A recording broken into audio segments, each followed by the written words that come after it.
our friends and subscribers. It seems like nothing in life comes easy. I guess you have to take the good with the bad. After the replacement of the turbo on our truck, we thought everything would be fine with the engine. So we decided to take a test run down to Nelson's Landing, a small natural beach on Lake Mojave. All right, we're making our shakeout run to Nelson's Landing, which is on Lake Mojave. Right now we're on the freeway still in Las Vegas.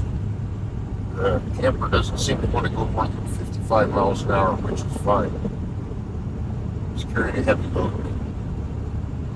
But what we're testing now is just the gas mileage we get since we have repaired the turbo, and also the stability of the camper going down into the El Dorado Canyon where Nelson's Landing is located. So we will keep you updated as we progress along the day.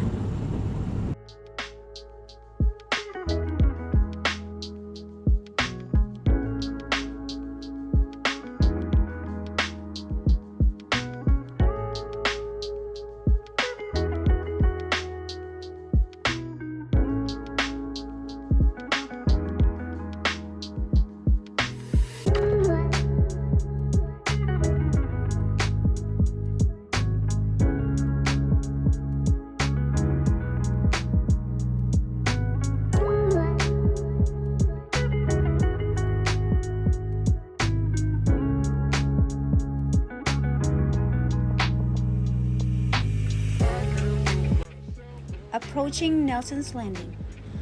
100 years ago, this was a rich gold mining area.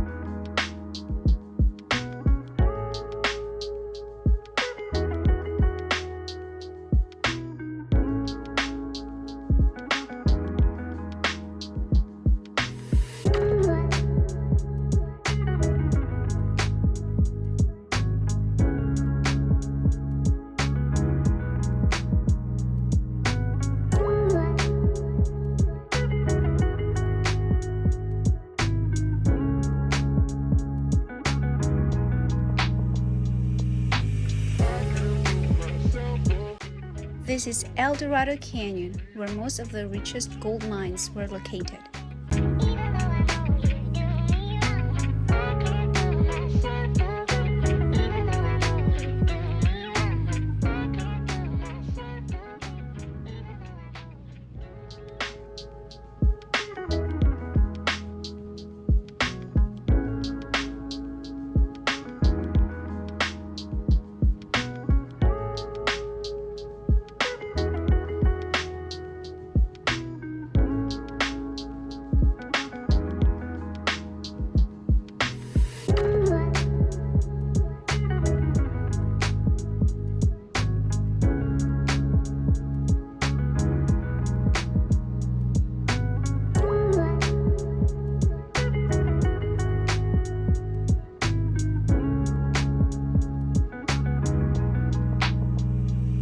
The turnoff to the beach at Lake Mojave.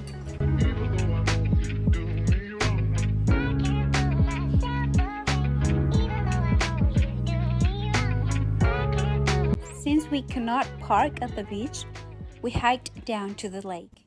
The truck ran well all the way down there and even handled very well on the steep winding road that goes down to the beach. After a day of swimming and enjoying the sunshine, we headed back to town. That is when the truck started bucking, and once again the check engine light came on. Needless to say, we were very disappointed and bummed out. We took the truck back to Battleborn Diesel, and Corey took it out on the freeway with a testing laptop hooked up to the OBD port. That way he could watch the engine's power output in real time. He told me he was able to duplicate the bucking phenomenon, and the graph indicated a bad injector on cylinder 6. Under heavy load, the injector would fail, causing the engine to misfire and buck. Unfortunately, injectors and the labor to install them are not cheap. He quoted us $900 to replace the bad injector. He encouraged us to replace all of them, since they were going deep into the engine anyway.